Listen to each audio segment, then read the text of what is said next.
Amigos, muy buenas noches, muchas gracias por estar conectados al conversatorio del profe Maya. Estamos estudiando inventarios y vamos a iniciar el estudio del párrafo 16. Buenas noches a los que están conectados, Arturo, Luis Miguel, Luz Marina, Gabriel, Freddy y a todos los que van llegando ya a conectarse. Bueno, vamos a hablar de las técnicas de medición del costo, como el costo estándar, método de minoristas, precio de compra más reciente, y vamos a mirar entonces qué nos dice las normas, qué permite y qué prohíbe las normas sobre las técnicas de medición de costo. Lo que hemos visto hasta aquí se aplica a cualquier técnica de medición de costo, se aplica a cualquier sistema de inventario, se aplica a cualquier método de inventario. Es decir, usted en ningún caso podrá capitalizar como costo del inventario una materia prima que no haya sido utilizada en ese inventario, o un costo derivado de la ineficiencia, o un costo derivado de la baja producción. Todos esos elementos nunca serán capitalizables. Los costos por préstamos también, independiente de cuál sea el modelo o el sistema de inventario que se utilice. El párrafo 16 nos dice: una entidad puede utilizar técnicas tales como el método del costo estándar, el método de los minoristas, el precio de compra más reciente para medir el costo de los inventarios si los resultados se aproximan al costo. Es decir, que la norma, o digamos que lo ideal sería que siempre supiéramos exactamente cuánto costó cada una de las unidades de inventario, pero en algunas ocasiones eso no va a ser posible, sobre todo en empresas o en compañías donde los inventarios tienen una alta rotación y tienen un gran número de unidades de inventario. Entonces hay que buscar metodologías que nos permitan encontrar el costo de esos inventarios, o más bien una aproximación lo más cercana posible a lo que sería su costo. Los costos estándares tendrán en cuenta los niveles normales de materias primas, suministro, mano de obra, eficiencia y utilización de la capacidad, esto en concordancia con lo que ya hablamos en sesiones anteriores, y estos se revisarán de forma regular, los costos estándares, y si es necesario se cambiarán en función de las condiciones actuales. El método de los minoristas mide el costo reduciendo el precio de venta del inventario por un porcentaje apropiado de margen bruto. Entonces, fíjese que la norma me permite todas estas técnicas de medición del costo, no me pone problema por ellas. Una entidad tiene permitido medir el costo de inventarios aplicando el método del costo estándar, método de minoristas o precio de compra más reciente, siempre que la diferencia entre el costo calculado y el costo real de inventarios medidos conforme a los párrafos 13.5 al 13.15 y el 13.17 no sea significativa. Las omisiones o inexactitudes de las partidas son significativas si pueden influir en la toma de decisiones de los usuarios. Bueno, vamos a ver algunos ejemplos y me gustaría que me fueran contando ustedes, los que están conectados, qué tipo de inventarios venden las empresas para las cuales ustedes trabajan o asesoran, y qué metodología de medición de inventario están utilizando. Bueno, técnicas de medición de costos. Una entidad farmacéutica fabrica medicamentos. La entidad utiliza el modelo de costo estándar para los propósitos de la contabilidad de la gerencia. Los costos estándares son hay que mirar muy bien qué se está incluyendo en el costo estándar, porque en algunas ocasiones en el costo estándar se incluyen algunos elementos que no son capitalizables según la NIF. Entonces es posible que la entidad tenga un costo estándar, pero que ese costo estándar no le sirva para efectos de la NIF. En este caso, el costo estándar calculado para propósitos de contabilidad de gerencia puede utilizarse en los estados financieros con propósito general de la entidad si el costo estándar se aproxima al costo real de los inventarios, medido de acuerdo con los párrafos que ya estudiamos en las sesiones anteriores. Entonces recordemos que para medir el costo estándar la entidad ha tenido que hacer mediciones, por ejemplo, cuántas unidades fabrica en cada uno de los procesos, o qué máquinas utiliza, qué cantidades de materias primas y de insumos utiliza, de mano de obra, y entonces puede medir esos inventarios con ese costo estándar. ¿Cómo es la metodología del costo estándar? usted va contabilizando los costos reales en la cuenta de costos de producción, o sea, los va acumulando, llamémoslo así, en la cuenta 7, en la cuenta de costos de producción aquí en Colombia. Usted va acumulando allí los costos reales, la materia prima real, los arrendamientos reales, la mano de obra real, ¿ok? Pero el costo de los inventarios que fabrica es un costo que lo tiene ya medido como costo estándar. Entonces puede que su costo estándar sea 500 pesos por unidad fabricada. Entonces si sale un lote de 1000 unidades, usted va a llevar al inventario 500.000 pesos acreditando la cuenta de costos de producción. ¿Cuál es la idea? Que al final del mes lo que usted llevó como inventario tiene que ser muy parecido a los costos reales en que incurrió durante el periodo o durante el proceso de producción.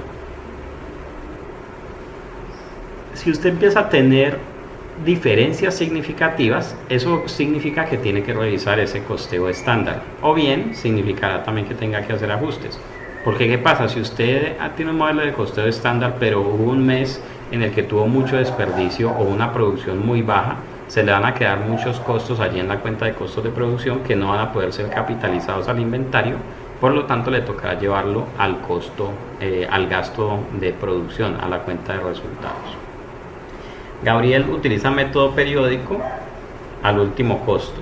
Perfecto, entonces supongo que Gabriel está hablando de entidades comercializadoras que tienen locales donde venden sus mercancías, no tienen un sistema de inventario permanente, entonces supongo que no son entidades que manejen volúmenes muy grandes de mercancía, volúmenes bajos y más que todo para vender directamente al consumidor final.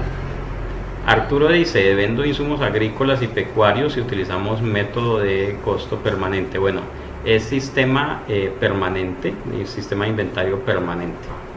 Habrá que saber si son productores o si simplemente comercializan, ¿ok? Y siempre, digamos que si usted quiere revisar si está aplicando bien las NIF, entonces usted tiene que mirar qué le está cargando como costo a los inventarios. Todo lo que constituya costo de los inventarios, para saber si esas partidas sí son capitalizables o no. De esa manera es que revisaríamos si están aplicando bien o no las NIF. Aclara que son comercializadores, listo, no son productores. Bueno, vamos al ejemplo 36. Un operador de comida rápida vende refrescos, gaseosas, con un margen de utilidad del 150% sobre el costo, o en otras palabras, realizando un margen bruto del 60%. Entonces, si el precio de venta se fija tomando el costo y aplicándole un porcentaje, pues entonces el costo del inventario al final del periodo lo podremos determinar como un porcentaje del precio de venta bruto. El minorista de comida rápida puede calcular el costo de su inventario para registrarlo en los estados financieros con propósito general, utilizando el método de los minoristas, es decir, reduciendo del precio de venta el margen bruto. En este ejemplo, el costo de los refrescos determinado mediante el método de los minoristas se aproxima al costo determinado utilizando el método del costo promedio ponderado. Gabriel dice que son una comercializadora y son de alta rotación. Entonces listo, compran, venden y simplemente hacen el cálculo del juego de inventarios. Sistema periódico, inventario inicial más compras menos inventario final igual a costo de ventas. Este sistema requiere que haya muy buen control interno para que no haya pérdidas en los inventarios, porque si esas pérdidas no se detectan, o más bien que se puedan detectar pérdidas, porque si no se detectan quedarán incluidas en los costos de venta y sería algo que no es adecuado. Pero la norma no le prohíbe el modelo de inventario periódico, la norma no lo prohíbe, perfectamente lo puede aplicar. Bueno, ejemplo 37, el operador de comida rápida que vende refrescos. Sin embargo, en este ejemplo, debido a una huelga, el establecimiento del proveedor habitual de refrescos, en la semana anterior al final del periodo sobre el que se informa, el minorista de comida rápida adquirió refrescos de diferentes proveedores alternativos a precios más elevados. Ahí ya se presenta un problema. La entidad decidió no traspasar estos costos más altos a sus clientes, es decir, tuvo margen de utilidad significativamente inferior sobre el costo de vender los inventarios. Este es un inconveniente del método de los minoristas, cuando yo tengo los mismos productos pero con diferentes márgenes de ganancia. Por ejemplo, en este caso tengo gaseosas, pero ya no sé, se me mezclan diferentes márgenes de contribución, entonces ya se me vuelve difícil calcular el costo. El minorista de comida rápida puede calcular el costo de su inventario para registrarlo en los estados financieros, deduciendo el margen bruto del 60% del precio de venta. Sin embargo, si es de importancia relativa, la entidad ajustaría el costo de la unidad de inventario adquirida de los proveedores atípicos a los precios de compra más recientes. Entonces, tengamos claro que, digamos que a la norma no le preocupa lo que pase con los inventarios después del 1 de enero hasta el 31 de diciembre. Lo que pase durante el año no es problema, sino que la norma lo que quiere es que usted presente un valor adecuado para los inventarios en la fecha de corte, en la fecha de reporte, en la fecha de presentación de los estados financieros. Esos inventarios que quedan en bodega, usted los tiene que valorar, tiene que decir, bueno, ¿por qué valor voy a presentar estos inventarios? Entonces usted a lo largo del año puede hacer débitos, créditos del inventario, entradas, salidas, vendí, compré, produje, lo que sea. Pero lo importante es que el inventario al cierre del periodo quede bien medido, ¿ok? Y que en cualquier momento, si hay una pérdida, si hay un costo que no es atribuible a la fabricación del inventario o que no es atribuible al inventario que se adquiere para vender, entonces esos costos deben ser excluidos del inventario. Dice por aquí Luz Marina, importación de medicamentos, se utiliza promedio ponderado. Perfecto. Entonces el promedio ponderado lo que permite es que las unidades se valoricen, como su nombre lo indica, al promedio de las compras que se hayan realizado. El promedio ponderado, recuerdo que en uno de los primeros trabajos que yo tuve hubo una situación con el promedio ponderado que era típica para mí, era típica también para el contador que me estaba supervisando. Y era un caso de una devolución, no recuerdo si en compras o en ventas, pero entonces cuando usted cuando usted utiliza promedio ponderado y tiene una devolución en compras, pues tiene que volver a calcular el promedio, y esa devolución no la puede hacer al costo promedio ponderado, sino que debe buscar idealmente el costo de esas unidades que está devolviendo, porque nos pasó en esa ocasión que se hacía la devolución al promedio ponderado, entonces nos quedaba el inventario con saldo negativo. Entonces fue bien interesante, fue bien curioso. Era una devolución cuando ya había muy pocas unidades, entonces al hacer la devolución a promedio quedaba el inventario negativo. Entonces son temitas que tenemos que ir mirando en nuestros procesos para que la valoración de los inventarios sea más adecuada. Gabriel dice, profe, la gente no entiende este método de margen de contribución. Si su costo es 100 y pretendo ganarme el 25, le digo que el precio es 125, el cual no es cierto. Sí, lo que pasa es que usted tiene que definir, Gabriel y compañeros, si ese 25 es sobre el costo o sobre el precio de venta. Mire que en el ejercicio nos hablan del 150% sobre el costo, pero eso es lo mismo que decir el 60% sobre el precio de venta. Voy a abrir por aquí nuestro archivo de ejercicios.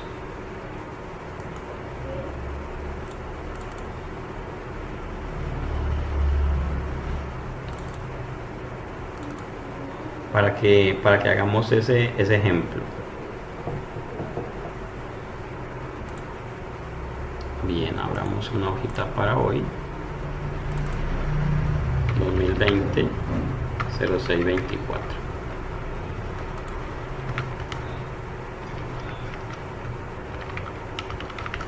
Precio de compra, supongamos que son 100.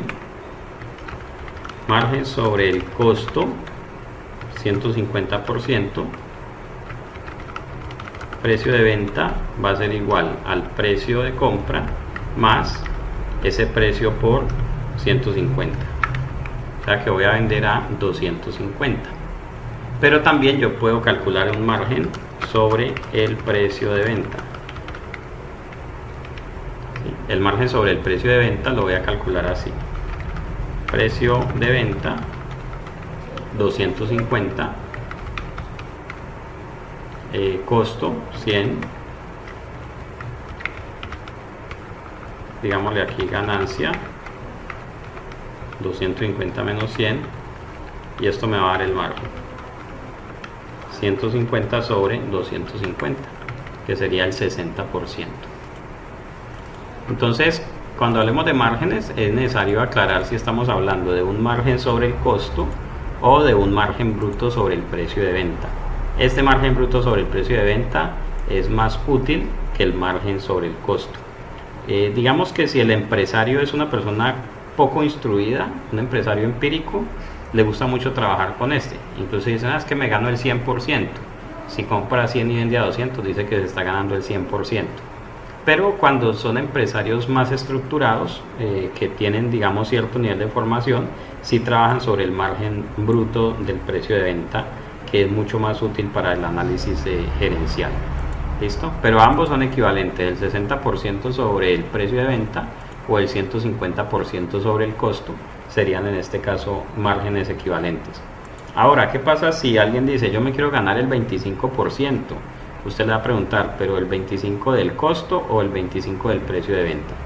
Si es el 25 del precio de venta, entonces hay que hacer una formulita. La formulita siempre va a ser para calcular el precio de venta con base en el margen bruto, debemos aplicar la siguiente función. Precio de venta es igual a, me parece que es costo sobre 1 menos margen. Vamos a ver si me sale, hace rato no la hago, entonces si no me sale me perdonan. Entonces supongamos que margen esperado, digamos que sea el 25%, costo digamos que es el 100, entonces el precio de venta sería el costo dividido 1 menos esto. Precio de venta 133. Ganancia 33. Margen, esto dividido esto, 25%. Oh, qué bien que no me falló la mente. Entonces aplicamos esta es la formulita para calcular precios de venta basados en el costo y un margen de contribución. ¿Listo? No sé si tengan allí alguna pregunta.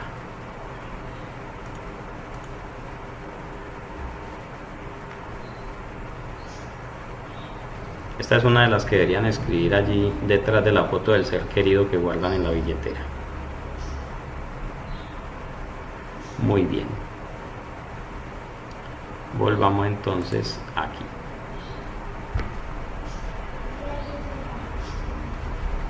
Bueno, vamos a hablar de fórmulas de costeo. Lo anterior eran técnicas de medición del costo. Estas son fórmulas de costeo. La entidad medirá el costo de los inventarios de partidas que no son habitualmente intercambiables.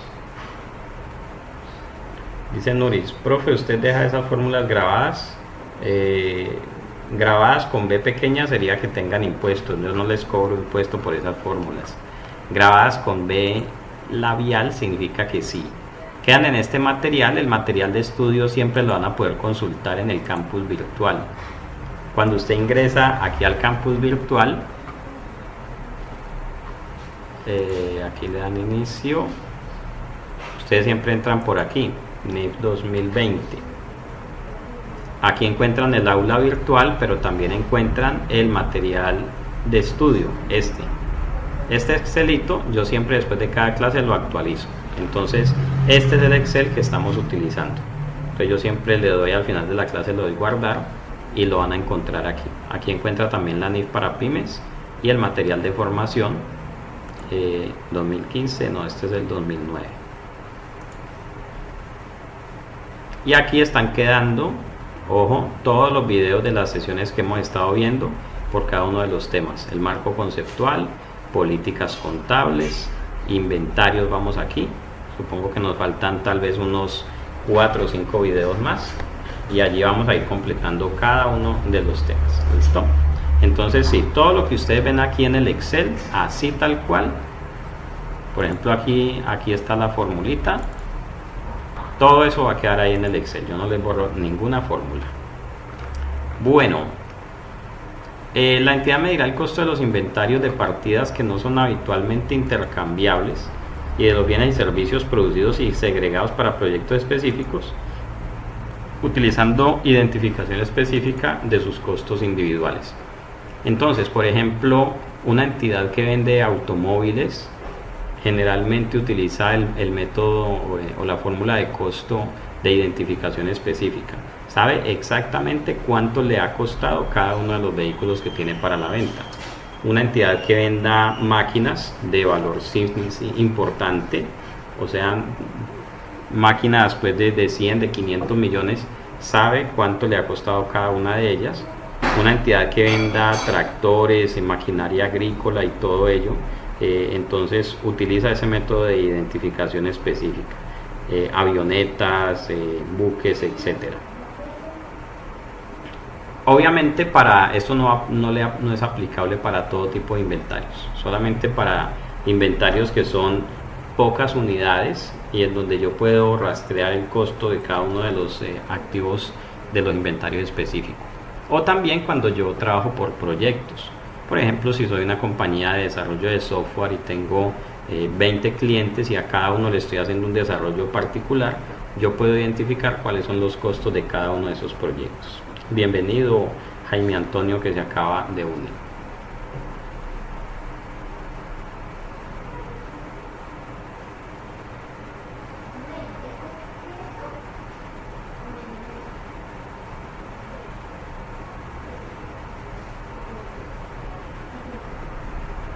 Bueno, la identificación específica del costo significa que cada tipo de costo concreto se distribuye entre ciertas partidas identificadas dentro de los inventarios.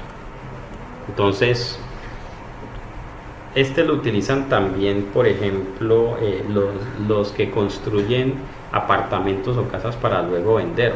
Ellos pueden costear específicamente cada una de las unidades de vivienda.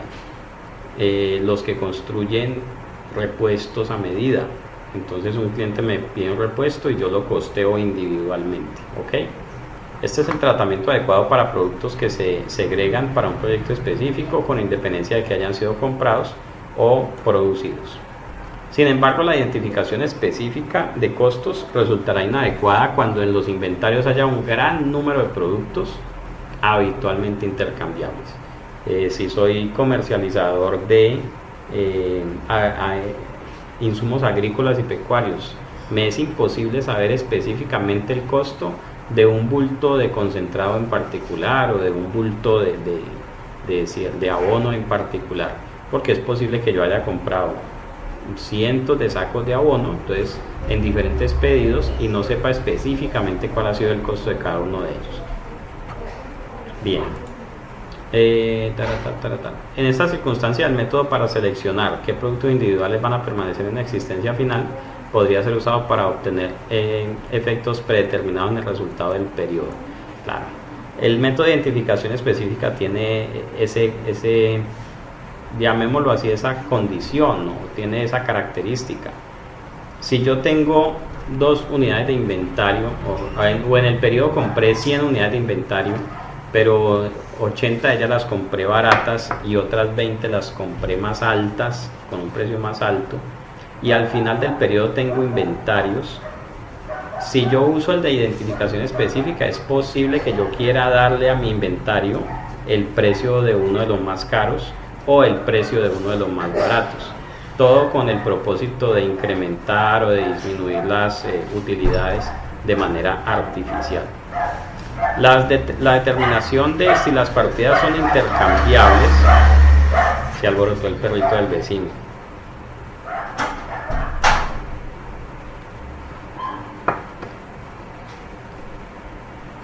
La determinación de si las partidas son intercambiables requiere juicio profesional. Por lo general se realiza una evaluación para determinar si las partidas del inventario podrían intercambiarse entre sí sin generar una diferencia, por ejemplo partidas homogéneas o partidas que no son distinguibles entre sí. En una ocasión me llamó un amigo que estaba trabajando por esa época en una importadora de vehículos, y entonces él me preguntaba: mira, yo hago una importación y a mí me llega un contenedor con miles de piezas de repuesto, pero también me pueden, en ese mismo pedido me pueden llegar motores, me pueden llegar carros. Entonces, ¿cómo distribuyo yo los costos de ese flete entre todo ese inventario que me llegó? Y entonces estuvimos discutiendo, le estuve haciendo muchas preguntas, pero en últimas la respuesta fue la siguiente. Yo le dije: bueno, en últimas, usted cuando pide un flete, ¿qué es lo que le cobran? Entonces él me decía: en mi caso me cobran por peso. Hay otro tipo de inventarios que los cobran por volumen. Por ejemplo, si yo hago una importación de poliestireno expansible, en Colombia conocido como icopor, pues eso no pesa nada, pero ocupa todo el container. Entonces me van a cobrar por volumen. Si yo hago una importación de elementos que son metálicos, como los repuestos de vehículos, pues ellos pesan, entonces me van a cobrar por peso. Entonces le dije: bueno, entonces en ese caso simplemente calculen el peso de lo que están comprando, y con base en el peso de esas partidas asimismo distribuyen el costo de los fletes.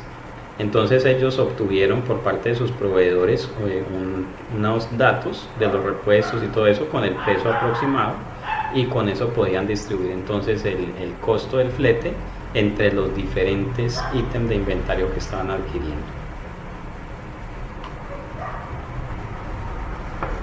Bueno, también es posible, por ejemplo, que usted en un mismo contenedor traiga un inventario que es muy importante y ocupa la mitad del contenedor, y en la otra mitad del contenedor traiga otros inventarios que puede que pesen muy poquito, o puede que no tengan un precio de venta importante, pero usted aprovecha que va a traer un container para incluirlos allí.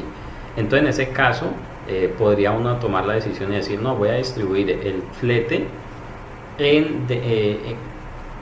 lo voy a distribuir en proporción al precio de venta estimado de esos productos. Podría ser otra forma de distribuir ese costo. Bueno, algunos ejemplos por aquí. Un fabricante de yates de lujo. ¿Alguno fabrica yates de lujo?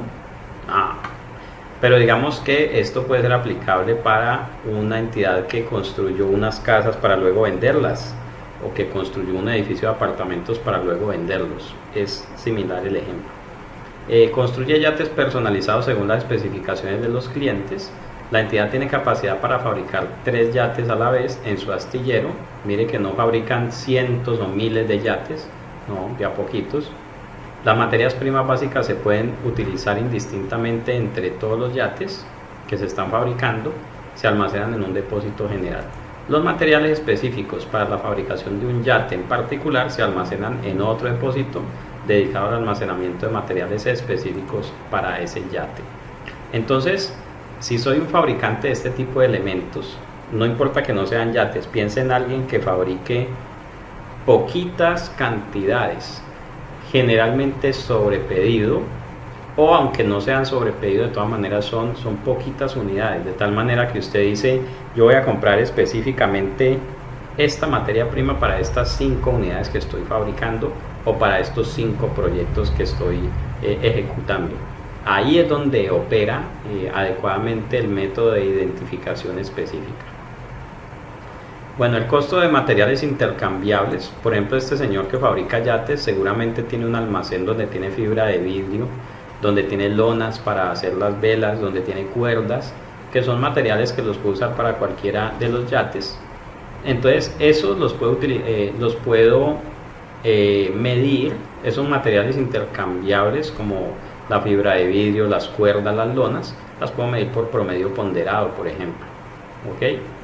Y el costo de los materiales específicos almacenados por separado, entonces esos sí se determinan por identificación específica, porque yo digo: es que esto lo compré específicamente para este yate y son elementos que no son intercambiables con otros, entonces tengo su costo específico sí lo puedo identificar. ¿Ok? Bueno, ¿qué otros ejemplos creen en los cuales podría ser aplicable el método de identificación específica? Hablemos de entidades que vendan inventarios, que son pocas cantidades, generalmente son inventarios personalizados, generalmente tienen un precio importante, ¿sí? No son cientos de productos o miles de productos, sino poquitos con precios importantes, de tal manera que se facilita identificar su costo. ¿Qué otros ejemplos creen que existen?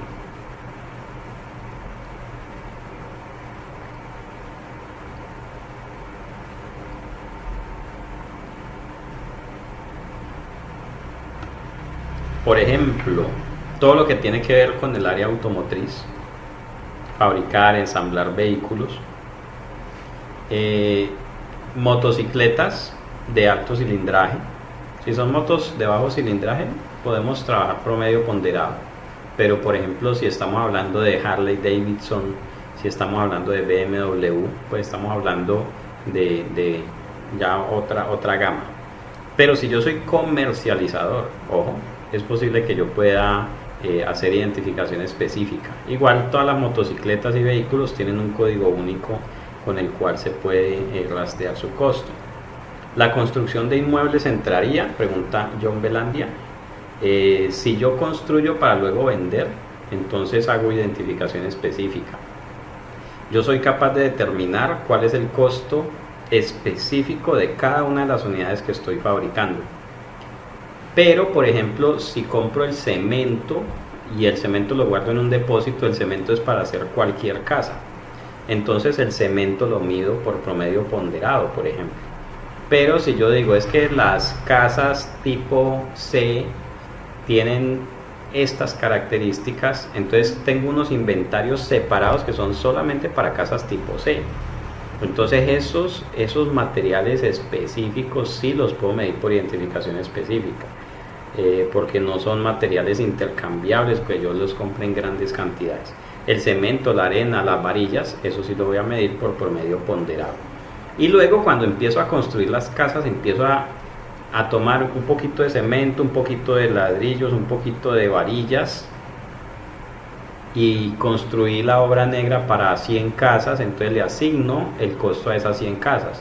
Luego voy diciendo, a la casa número tal le puse este inventario, pum, entonces ahí estoy costeando individualmente cada una de las propiedades. ¿Okay?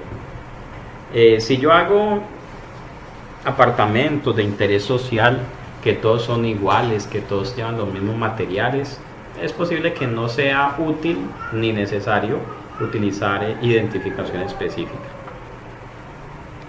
Bien, párrafo 18. Una entidad medirá el costo de los inventarios distintos de los tratados en el párrafo anterior. Por aquí me dice Luz Marina, marroquinería, como Mario Hernández. Bueno, allí no aplicaría identificación específica porque de todas maneras ellos fabrican líneas de producto. Entonces hacen un diseño y fabrican 100 de esos, 200 de esos. Entonces no es útil ni necesario identificar el costo específico de cada uno. Podemos trabajar promedios. Tengo un cliente que solo importa si ya le compraron. Mire, ese es un buen ejemplo porque él podría costear por cada lote de importación. Es posible que él importe un lote de varios artículos, podría ser, pero él identifica el costo de esa importación en particular para despacharle a ciertos clientes en particular. Entonces puede hacer identificación específica. Y recuerde que estamos pensando en el cierre del periodo. No estoy pensando en lo que pasa en enero, febrero, marzo. Estoy pensando que llega a 31 de diciembre y tengo unos inventarios en la bodega.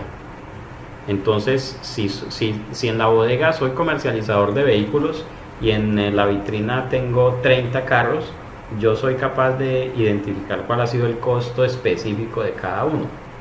Pero si soy un comercializador de arroz y tengo 700 toneladas de arroz, yo no me voy a poner a rastrear de cuál de las compras es el arroz. Entonces más bien lo mido por el promedio ponderado.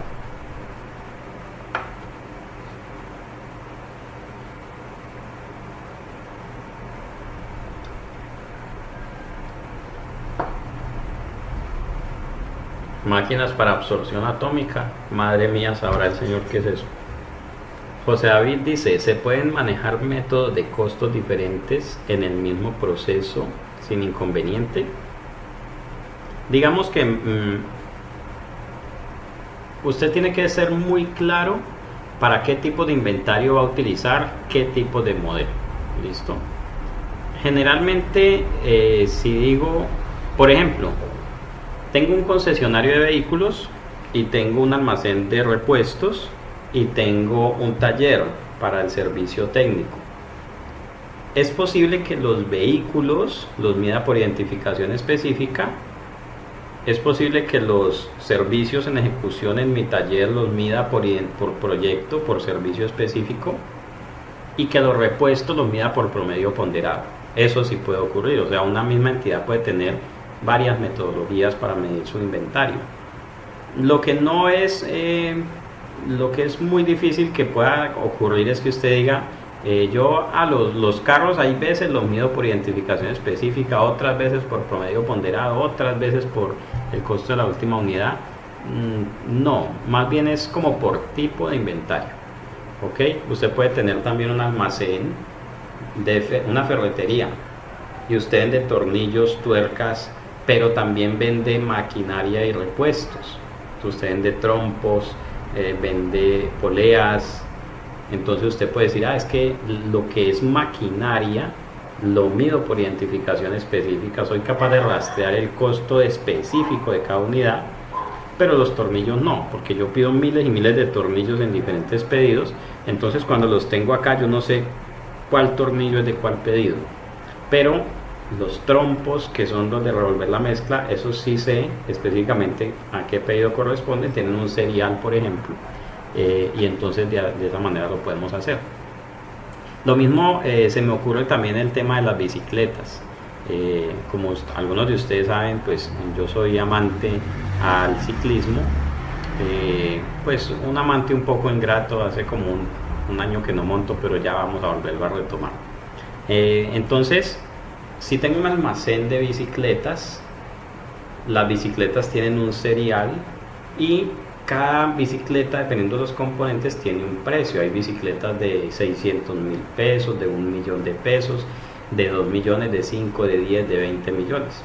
Entonces, si al 31 de diciembre yo hago mi inventario y tengo 20 bicicletas, pues no las voy a medir al promedio ponderado, sino que yo digo, es que esta es una bicicleta GW con grupo Shimano, de Ore o Alivio, X-Ram, lo que sea.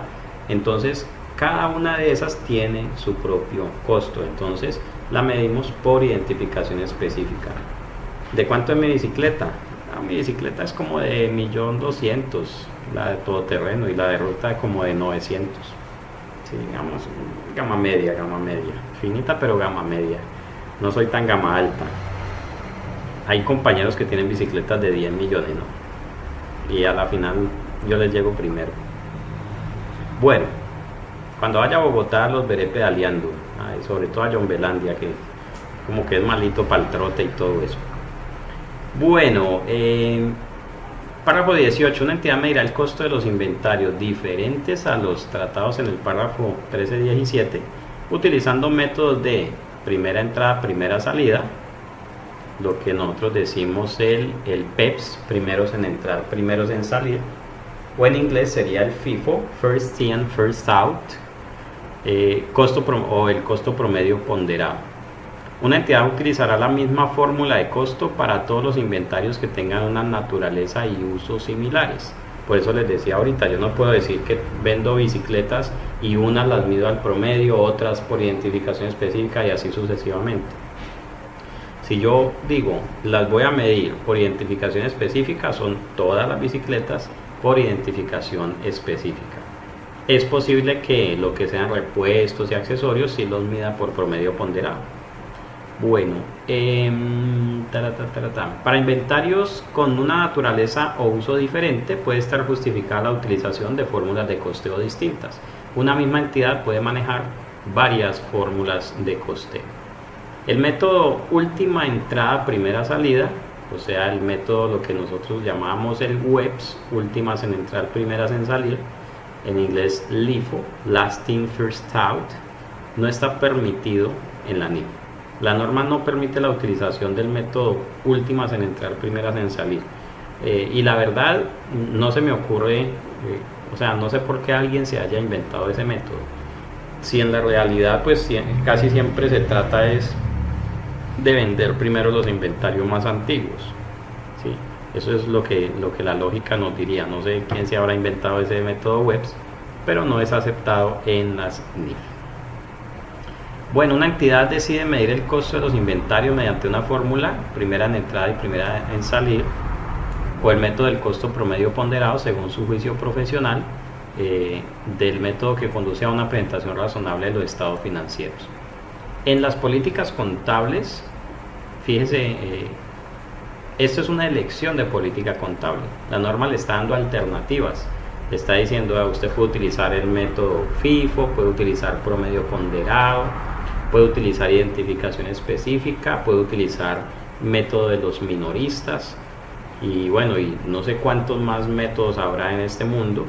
Entonces la norma le está dando ahí esas 4 alternativas: FIFO, promedio, minoristas, identificación específica. Entonces la norma le está diciendo a usted, escoja entre estas 4. Las políticas contables de la entidad tienen que decir, esta entidad aplicará este modelo o esta metodología de costo de inventario, para medir estos tipos de inventario. Si sus políticas contables o las de algún amigo tuyo dicen política contable, inventarios, fórmulas de costeo, una entidad me dirá por el FIFO, por promedio, por no sé qué, esas políticas no sirven para nada, bótelas. O si están impresas por un solo lado, hágale una raya y eso lo guarda de papel de reciclaje. Las políticas contables deben decir, esta entidad mide estos tipos de inventario con estas fórmulas de costeo. ¿Ok? Perfecto.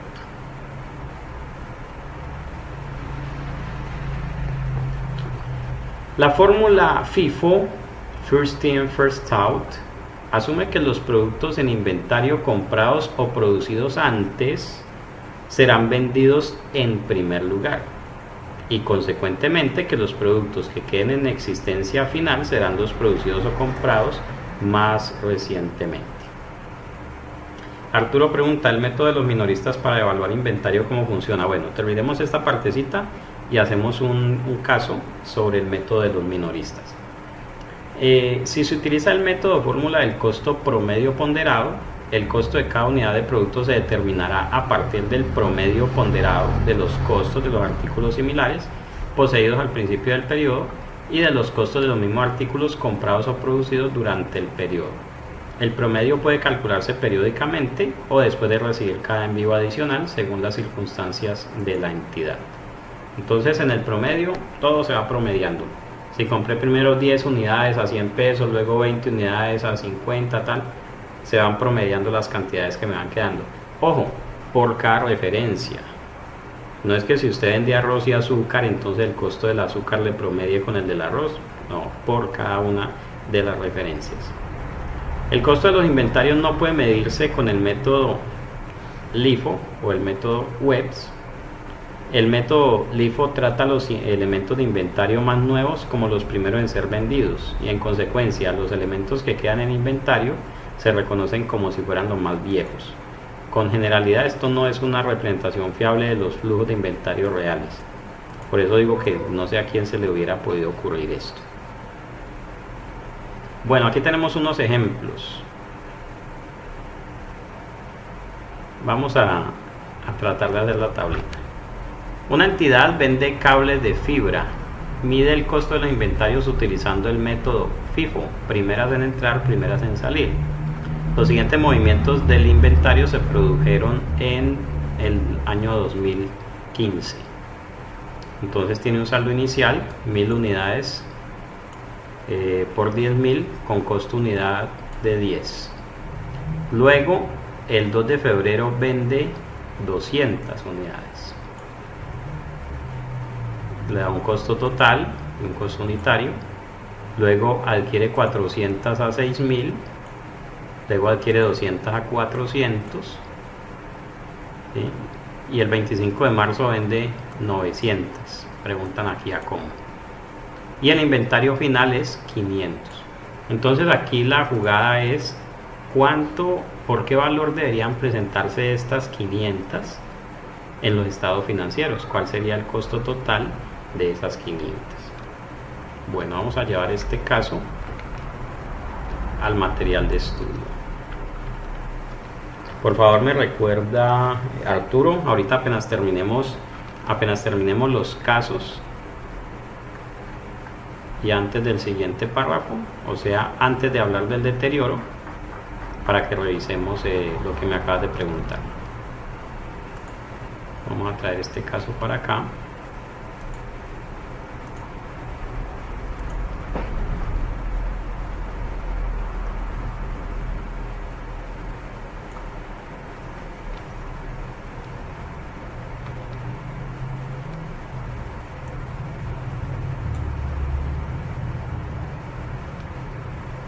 Y vamos a reproducir esta tabla: fecha, descripción, unidades, costo total. Hablemos de pesos colombianos. Me perdona el amigo Jorge Ron de Ecuador, no está conectado, cuando lo vea en diferido. Y aquí costo por unidad. Igual cuando usted entiende esto lo puede hacer en pesos, en dólares, en libras esterlinas, en lo que quiera.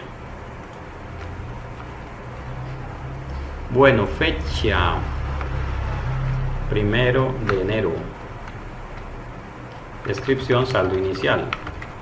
Tenemos 1000 unidades, costo total 10.000.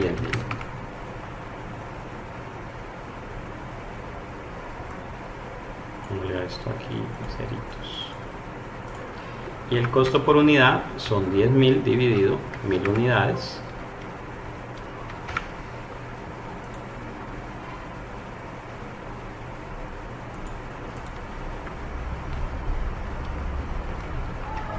Dividido 1000 unidades, 10 pesitos. ¿Qué pasa el 2 de febrero? Dice que tiene venta de 200 unidades. Entonces, como tengo aquí 1000 unidades, pues de esas 1000 voy a vender 200. O sea que la voy a sacar a 10 pesitos. Costo total 2000. Aquí le voy a hacer uno que diga saldo. Voy a poner estas 1000 menos 200, me quedan 800 a un costo de 10.000 menos 2000, costo por unidad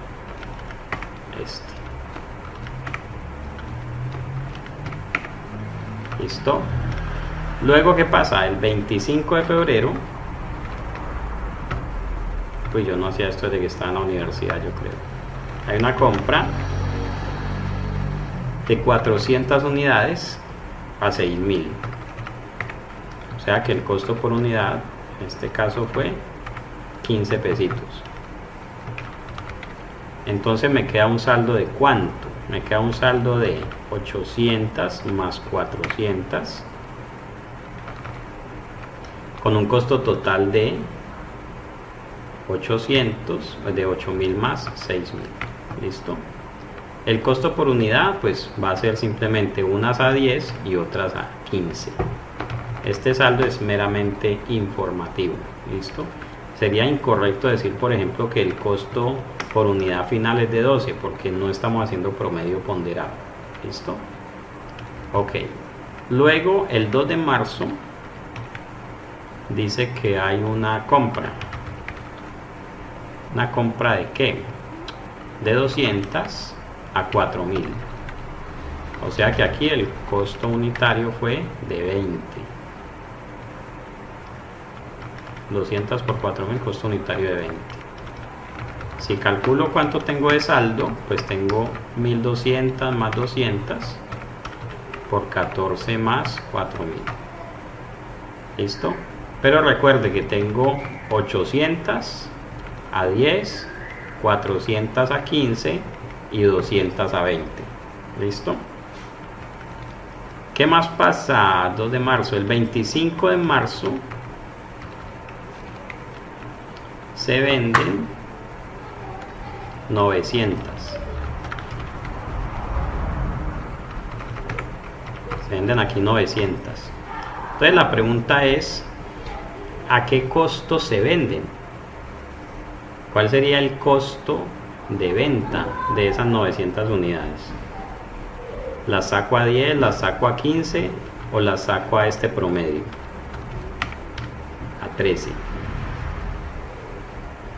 Entonces, aquí es donde aplicamos de que las primeras que entraron son las primeras que salen, ¿ok? Entonces las primeras que entraron fueron estas 1000, de las cuales ya había vendido 200, me quedaron 800. Entonces esta venta la voy a partir en dos. Voy a decir que aquí tengo una venta de 800 unidades a este precio, a este costo por unidad. Entonces sería 800 por 10. Y estas 100 unidades, como ya agoté estas 800 que tenía, esas 100 van a salir de las siguientes que compré, que fueron estas 400. Entonces estas por el precio de estas 400. ¿Listo? Van a salir a 15 pesitos. ¿Ok? Y es interesante, bueno, esto obviamente esto hay que hacerlo con un software, que aquí a la hora que me hagan 3 o 4 compras y 5 ventas más ya quedo perdido. Pero digamos que el software lo que va haciendo es ir controlando los saldos. Voy a hacerle aquí una rayita a esto. Ponle aquí una rayita. Y vamos a decir que el saldo que me va a quedar es el siguiente. De estas 400 vendí 100, de esas me quedan 300 a este precio, 150, y me quedan estas 200 que compré por 4000 a un precio de 20. Aquí podríamos decir que el total son 500 con un costo total de 8500. Y aquí le voy a hacer otra rayita. ¡Pum! Algo como esto es lo que va controlando el software. Algo como esto es lo que tiene que ir controlando el software. Él tiene que ir mirando cuáles unidades entraron primero, y cuando se hagan las ventas entonces va tomando esos costos de primeros para irlos evacuando. ¿Listo? Y estos que dice total, este costo total 8500 es lo que yo llevaría al saldo de la cuenta de inventarios al final del periodo. Vamos a ver cómo le quedó al IASB. Al cierre tengo 500 unidades en inventario por costo de 8500. Vamos a ver.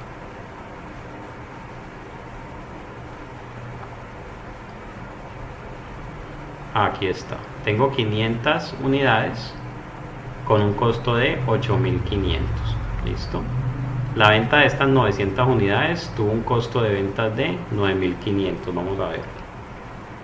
9500, aquí está. Listo. Le quedó bueno a la Fundación IASB.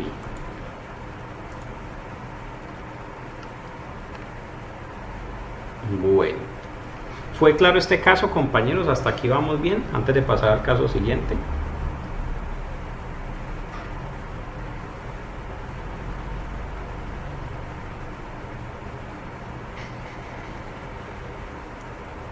Perfecto.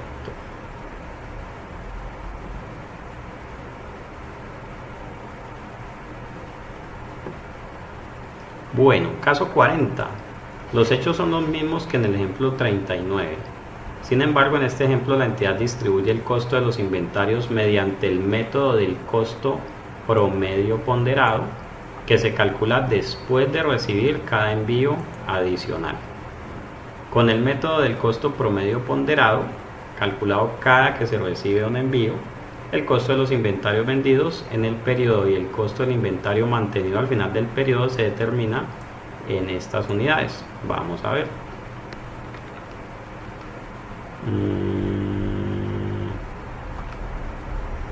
Traigamos el encabezado del ejercicio.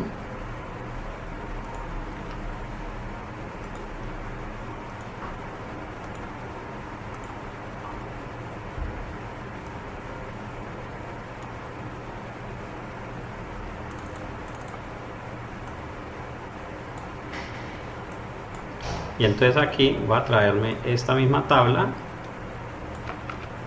pero entonces le vamos a hacer la modificación para utilizar promedio ponderado. Entonces, ¿cómo sería? El 1 de enero, saldo inicial de 1000 unidades, costo total 10.000, costo por unidad 10. El 2 de febrero vendo 200 unidades, costo total 2.000 y costo por unidad 10. El saldo son 800 por un costo de 8.000, hasta ahí vamos bien. Aquí compro 400 unidades, costo total 6.000, ¿sí? Las compré a 15.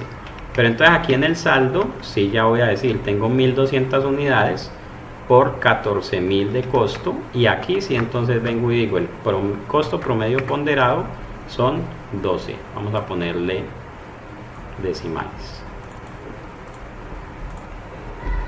Costo promedio ponderado 11.67, ¿ok? Y este es el que va a mandar de aquí en adelante.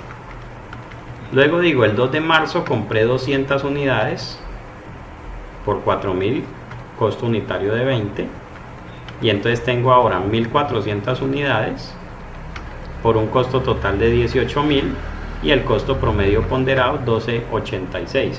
Mire que esta compra, como se hizo a un precio más alto, entonces me sube el costo promedio ponderado, y este es el que juega de ahora en adelante. Entonces aquí el 25 de marzo hay una venta de 900, ya no necesito partirla en dos, voy a borrar una fila. Entonces simplemente digo que vendí 900. ¿A qué costo? A estos 12.86. Entonces 900 por 12.86, el costo promedio ponderado fue 11.571. Y el saldo que me queda son entonces 500 unidades. Ya no necesito todo esto. El saldo que me queda son 500 unidades. El costo son 18.000 menos 11.000, y el costo de esas 500 unidades son 12.86. Entonces en el promedio ponderado, cada que llega un pedido se recalcula el costo promedio de todas las unidades de esa referencia. 12.86 debería ser lo que dice aquí.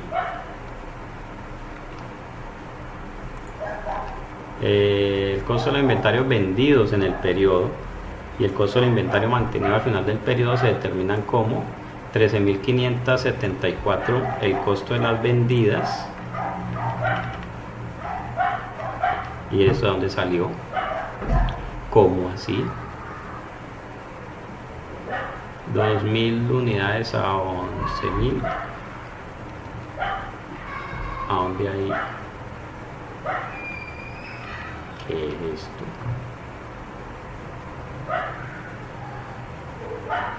Y 6.430 respectivamente, que es este. Este sí nos dio. Después de recibir cambio adicional de la siguiente forma. Vamos a ver qué hicimos mal. No sé, hasta aquí vamos bien. Venta de 200. Ya, es que me está diciendo el costo total de las vendidas. Costo total de ventas. Uy, ya me está asustando. Yo dije, ¿cómo así que no entiendo? Costo total de las vendidas, como aquí hubo una venta por 2.000 y aquí una por 11.000, este queda 13.571. Uy, ya, ¿qué es este? Bueno, hay un problemita ahí de decimales. Y 6.430 es el costo de las que están en saldo. Ahora sí. Listo, inventario final 500 unidades a 12.86, 6.430. Ok, que hay 3 pesitos de diferencia, que eso no es nada. Seguramente es por esto, si digo 11.67.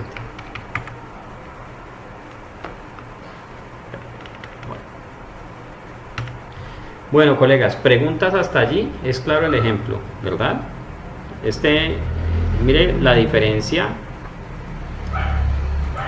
de la diferencia en el valor final de los inventarios según esta metodología y la diferencia según esta metodología.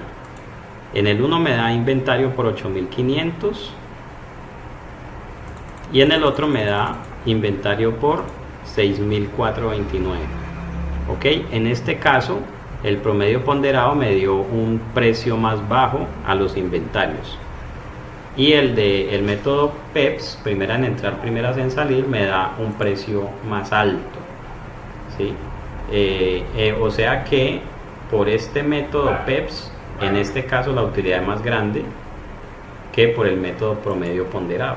Todo eso lo miran las administraciones también a la hora de determinar cuál es la metodología de inventarios que van a utilizar.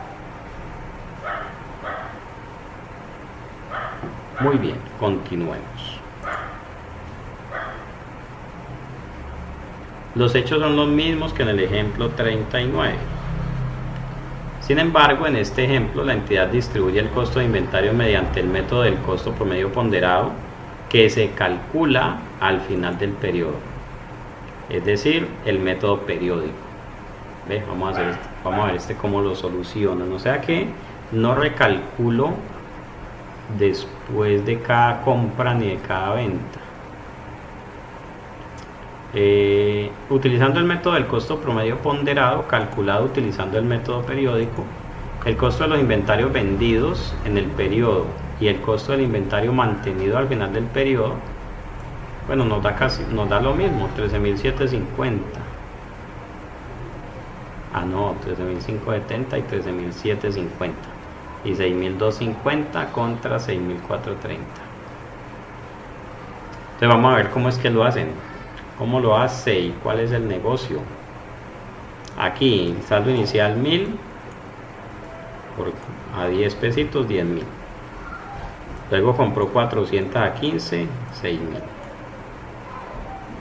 Luego compró 200 a 20, 4.000. Tengo disponibles estas. 1.600 a 12.50 y aquí 20.000. Aquí se agruparon las compras. Se agruparon aquí las compras y se agruparon aquí las ventas. Vendidas 1.100. O sea que se calcula el costo promedio de todas las compras del año, y luego sí con eso se calcula el costo de ventas de todas las del año. Vea, o sea que esta entidad a lo largo del año no va contabilizando costo de ventas, sino que lo contabiliza o lo ajusta al final del periodo. Vea, interesante. Nunca había visto esta metodología, no sé si en la práctica realmente exista. Siempre había conocido que se recalculaba el costo promedio justo después de cada compra. Pero aquí lo que están haciendo es que calculan el costo promedio de todo el año, les da 12.50, y con esos 12.50 entonces calcula el costo de ventas en 13.750.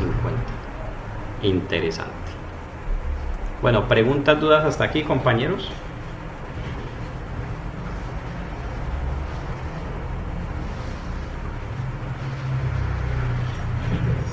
José David dice, en teoría es el de inventario que el periódico que se asume riesgoso. Sí, el inventario periódico es muy riesgoso porque nos puede meter goles ahí y no nos damos cuenta. El inventario permanente digamos, nos permite un nivel más alto de control.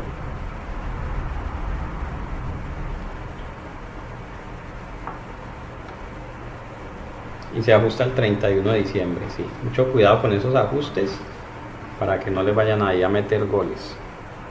Bueno, entonces me preguntaba el compañero sobre el método de los minoristas. Entonces vamos acá. Método de los minoristas.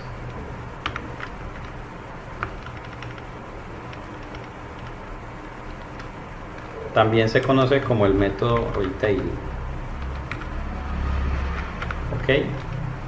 Entonces, primero aclaremos lo siguiente. ¿Quiénes utilizan el método de los minoristas? Supermercados, tiendas por departamentos, pueden haber también ferreterías, puede haber almacenes de ropa. El método retail lo utilizan entidades que venden una gran cantidad de muchos artículos, pero que tienen definidos tienen unas políticas de definición de precios muy estrictas y muy uniformes. Entonces, por ejemplo, dicen los minoristas que pueden utilizar este método es porque dicen: cuando yo vendo granos como arroz, frijoles, lentejas, entonces en el precio de venta tengo un margen de ganancia del 5%. Entonces vamos a decir aquí, ellos definen unos márgenes de ganancia y dice: para granos el 5%, cuando vendo abarrotes tengo un porcentaje del 12%, cuando vendo enlatados tengo un porcentaje del 8%, cuando vendo detergente tengo un porcentaje del 14%, y así sucesivamente. En alguna parte y en su software tienen una lista de grupos de inventarios, ¿sí? Y al ladito dicen cuál es el margen de ganancia sobre el precio de venta que tienen en cada uno de esos elementos. El método retail, ¿por qué lo utilizan? Porque como hay tantos inventarios entrando y saliendo por cientos o por miles, entonces es mucho más complejo estar calculando promedios ponderados, por ejemplo, y mucho menos utilizar el método PEPS. Entonces simplemente yo en todo momento estoy comprando y vendiendo, comprando y vendiendo. Compro, alimento la cuenta de inventarios, luego vendo, entonces voy acreditando la cuenta de inventarios con base en el último costeo, y así me la paso todo el año. Llega cierre de año y hago un corte y hago un inventario físico, y entonces voy a decir que de estos tipos de inventario, obviamente ya va a haber un detalle ítem por ítem, y voy a decir cuántas unidades tengo de cada inventario. Entonces supongamos que tengo aquí 725, 236, 382 y aquí tengo 497. Voy a decir aquí cuál es el precio de venta que tienen cada una de esas unidades. Obviamente tengo que decir cuántos kilos de frijol o de arroz o de lo que sea, cuántas escobas, ¿sí? Tengo que ir diciendo así una por una, pero aquí vamos a hacerlo total. Digamos que de granos tengo 3200 unidades, de esto tengo 800, de esta tengo 628 y de estas tengo 439. Entonces voy a tener aquí el precio de venta total, que es este menos este. Y entonces, como los precios los he calculado tomando el costo y aplicándole un porcentaje, utilizando la fórmula de cálculo del precio de venta que les hice al inicio de la sesión. Entonces, si yo tomo ese precio de venta final y le quito el margen de contribución, puedo saber cuál es el costo de esos elementos, al menos un costo aproximado que es válido para dejarlo como valor del inventario en los estados financieros. Voy a decir aquí costo y tomo el precio de venta total. Por aquí voy a tener el margen. No, mentiras, si lo tengo arriba. El costo va a ser ese precio de venta total multiplicado por ese precio de venta total menos precio de venta por margen.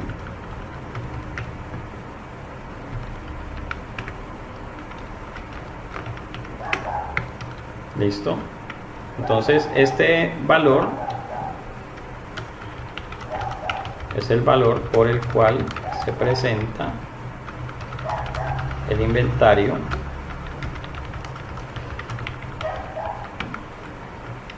en los estados financieros. Ok, mi inventario de granos lo voy a mostrar por 2.204.000, el inventario de abarrotes por 166.144, el inventario de enlatados por 220.704 y el inventario de detergentes por 187.637. Listo. Entonces es para entidades que manejan un gran volumen de inventario, muchas entradas, muchas salidas, pero que tienen unas políticas claras de determinación de precio basadas en márgenes esperados de rentabilidad. ¿Listo? Si no tiene eso, no le sirve el método retail. Bueno, y dice José David, comerciantes que importan containers con bisutería. Con mucho gusto, colega Arturo. Entonces, yo importo containers con bisutería, un poco de pepitas, ¿cierto? Para hacer collares y todo esto. Entonces, ahí tenemos que ponernos a pensar, bueno, ¿cómo vamos a costear todas esas pepitas que estoy comprando? Y tendría yo que preguntarle cómo funciona el negocio. Yo no conozco cómo funcione, voy a presumir, voy a suponer que por ejemplo eso se compra por kilos, que es lo mismo comprar pepitas grandes, medianas, pequeñas, verdes, amarillas o rosadas, porque me las cobran por kilo. Puede ser. Si me las cobran por kilo y traigo un container lleno de todas esas pepitas, pues entonces por kilo les atribuyo un costo de flete. Ah, no, pero es que esas no son por kilo, sino que es que hay unas verdecitas que cuestan más y las azulitas son más baratas. Entonces yo pensaría también, podríamos distribuir ese costo del flete con base en los precios relativos de cada uno de los productos que esté trayendo.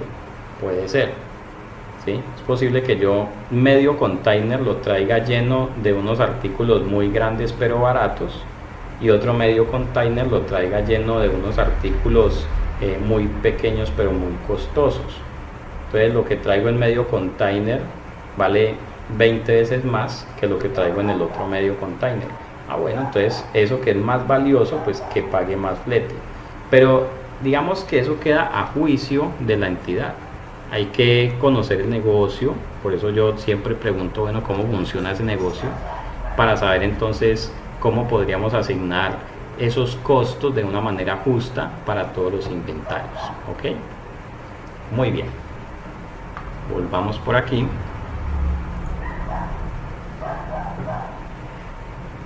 Y ahora vamos a hablar del deterioro. Hasta aquí hemos hablado de cómo medir el inventario, de cuál es el costo de los inventarios, pero la norma me habla acerca del deterioro de valor. De hecho, el deterioro de los inventarios se toca por allá en la sección 27, que es la norma sobre deterioro del valor. Allí están condensados la forma de deteriorar los bienes, los activos en general. Pero entonces, de todas maneras, analicemos estos párrafos y creo que hay algunos ejercicios. Vamos a ver. Ok, no hay ejercicios, pero analicemos el párrafo para que vamos comprendiendo el concepto de deterioro, que como concepto es algo que nos revoluciona la cabeza a todos los contadores con la aplicación de las NIF. ¿Qué es el deterioro de valor y qué busca? ¿Cuál es el objetivo que se busca con el deterioro del valor? Quisiera como leer algunas de sus opiniones. ¿Ustedes cómo han comprendido el tema del deterioro? ¿Qué es y qué se busca con ello? A ver qué me dicen por acá.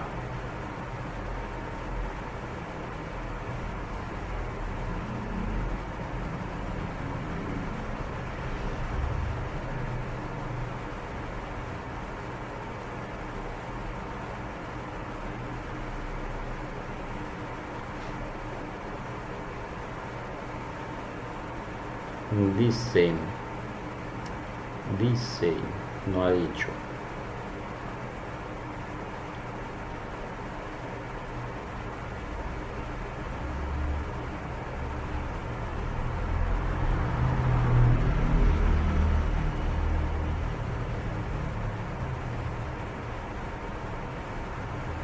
Entonces dice Gabriel, un valor más fiable del activo. Fiable. Sí, en última los estados financieros deben presentar los elementos de manera fiable, que corresponda a la realidad. Algo fiable o algo fiel significa que expresa lo que pretende expresar, representa lo que pretende representar. Entonces, por ejemplo, cuando usted ve un hijo que se parece al papá y usted dice, es fiel copia de su papá, porque cuando usted ve al hijo es como si hubieran copiado al papá, eso es algo fiel, se parece, ¿ok?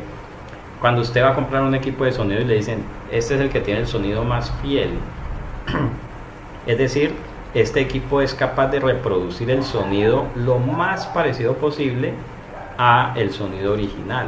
Es como estar escuchándolo en vivo. Bueno, los que tienen oído musical pueden identificar cuando está sonando música a través de un equipo de sonido y cuando está sonando en vivo. Uno siente la diferencia. Pero si el equipo de sonido es fiel, tiene fiabilidad, pues es muy difícil identificarlo. Por aquí dice obsolescencia de los productos. Bueno, en mi caso, por fechas de vencimiento de los medicamentos ya no se puede comercializar, se deben sacar del inventario, es la realidad. Sí. Eso le pasa a los que tienen medicamentos y en general inventarios que tengan fecha de vencimiento. Pero entonces, ¿cuál es la razón de ser del deterioro o cuándo es que se presenta el deterioro? Entonces, primero que todo, quiero que ustedes tengan claro esto que les voy a resaltar aquí. Lo que se deteriora es el valor de los inventarios. Y en general, cuando hablamos de deterioro del valor de los activos, lo que se está deteriorando es el valor del activo. No estamos hablando de deterioro de activo. Estamos hablando del deterioro del valor de un activo. Y el valor de un activo se mide por la capacidad que ese activo tenga para generarme plata. Esto es un mundo capitalista. ¿Sí? Aquí lo que importa es la plata. El valor de un inventario se mide por la capacidad que tenga ese inventario de generarme plata. Si ese inventario ya no es capaz de generarme la misma plata, yo tengo que ir analizando si su valor se ha deteriorado. ¿Ok? Y digamos que el punto crucial, ¿sí? O lo mínimo que yo le pido a los inventarios, hagamos de cuenta que los inventarios son hijitos míos y les digo, hijitos, yo lo mínimo que les pido a ustedes es que por lo menos me generen la plata que yo invertí en ustedes. De lo contrario, pues su valor se ha deteriorado. ¿Ok? Entonces, en ese orden de ideas, pensemos en lo siguiente. Supongamos que ahorita con este coronavirus hay muchas empresas van a tener que reconocer pérdidas por deterioro. A ver, pensemos en algo que ahorita nadie quiera o nadie necesite utilizar. Por ejemplo, soy proveedor de inventarios para salas de cine y las salas de cine están cerradas y quién sabe cuándo vuelvan a abrir. Entonces yo tengo unas sillas de salas de cine que me costaron a 500.000 cada una para vendérselas a las salas de cine, pero resulta que lo más probable es que nadie me las quiera comprar. Y a mí me costaron a 500.000 y pensaba venderlas a 1.000.000. Entonces hagamos varios escenarios y voy a hacer los ejemplos por aquí. Deterioro del valor. Y ojo, representa la capacidad de la pérdida de capacidad de un activo para generar dinero, plata, recursos, billete. ¿Ok?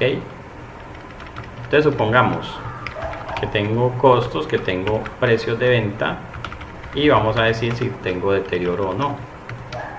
En el caso A, tengo unos productos que me costaron 500, el precio de venta, llamémosle el precio de venta original, o sea, en cuanto pensaba venderlo, cuando lo compré, pensaba venderlos a 1.000, precio de venta al cierre va a ser de apenas 700. Entonces la pregunta es, ¿será que aquí tengo deterioro? Yo los compré a 500 pensando en venderlos a 1.000, pero a la fecha de cierre no los he vendido, los tengo ahí y solamente, yo sé que solamente los voy a poder vender en 700. ¿Hay deterioro o no hay deterioro? Después de que caiga el primero, les voy a dar la clave. No cayó. Gabriel dice, no, no hay deterioro. No hay deterioro, y tiene toda la razón Gabriel. ¿Por qué? Porque el activo todavía es capaz de generarme plata para recuperar su costo. O sea que digamos que todavía su valor no se ha deteriorado. El deterioro o el valor se deteriora cuando el precio de venta, en este caso precio de venta estimado menos costo de vender, está por debajo del costo. ¿Listo? Pues hay deterioro cuando el precio de venta estimado menos costo de vender es inferior al costo del activo. ¿Listo? Entonces en este caso no hay deterioro. Aquí digámosle que si este es menor a este, entonces va a haber un deterioro de esto menos esto. De lo contrario, 0. Caso 2. Hagamos varios. Compré un producto en 800. Originalmente pensaba venderlo en 1.300.000 y ahora solamente lo puedo vender en 600. Pregunto, ¿hay deterioro?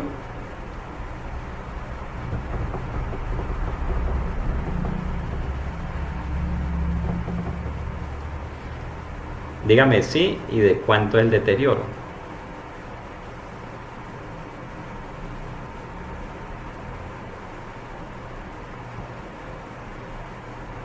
Perfecto, 200 pesitos de deterioro. La diferencia entre los 800 y los 600. ¿Listo? Y así sucesivamente.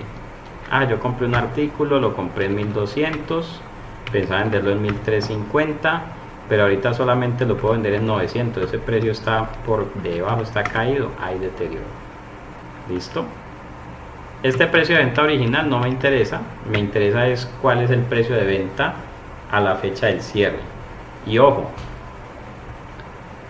realmente la norma me dice precio de venta estimado menos costos de vender. Si yo para vender tengo que pagar transporte, comisiones, fletes, estampillas, lo que sea, todo eso tengo que tenerlo en cuenta. ¿Listo? Y el deterioro es entonces eso. En últimas, cuando se le pregunten qué es el deterioro del valor de los activos, usted va a decir: el deterioro es una situación en la cual el activo ha perdido la capacidad de generar recursos o beneficios económicos que permitan recuperar su costo. Ese es el deterioro de valor. En el caso de los inventarios, el deterioro siempre va a ser, ¿sí? En el caso de los inventarios,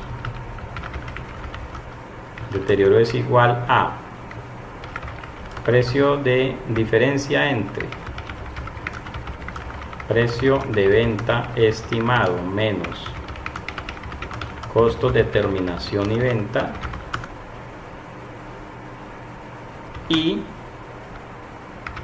costo del inventario.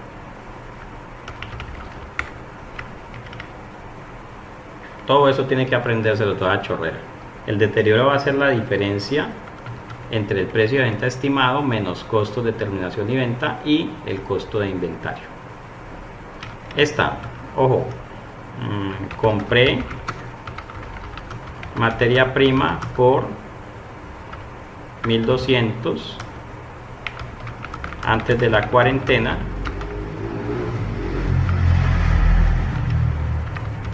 Hoy esa misma materia prima cuesta 700. ¿Aquí hay deterioro o no hay deterioro?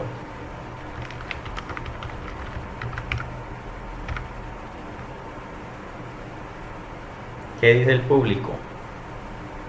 Compré la materia prima 1200, no hubiera comprado, hubiera esperado la cuarentena, ¿cierto? Me hubieran avisado que iba a haber cuarentena.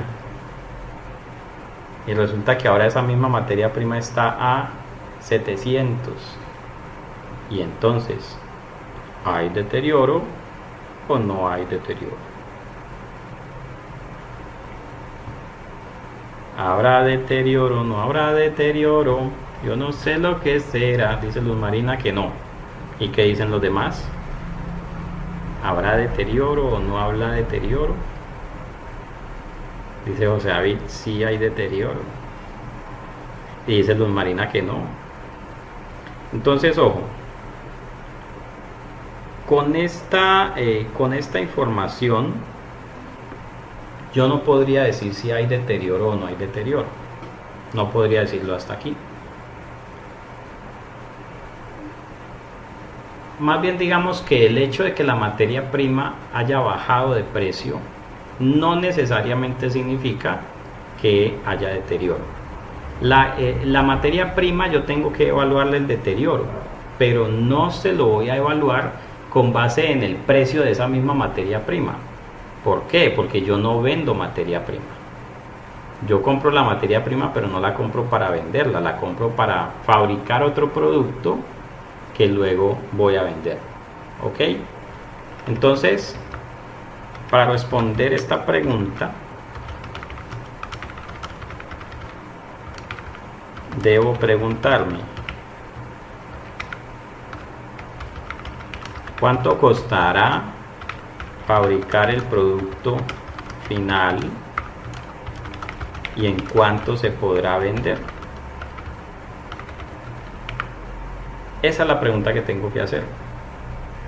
No importa que yo haya comprado la materia prima a 1200 y que hoy esté a 700, no importa. Ay, es que si yo hubiera esperado, tendría un costo menor. Sí, pero es que las NIF no reconocen el efecto de lo que hubiera podido ser.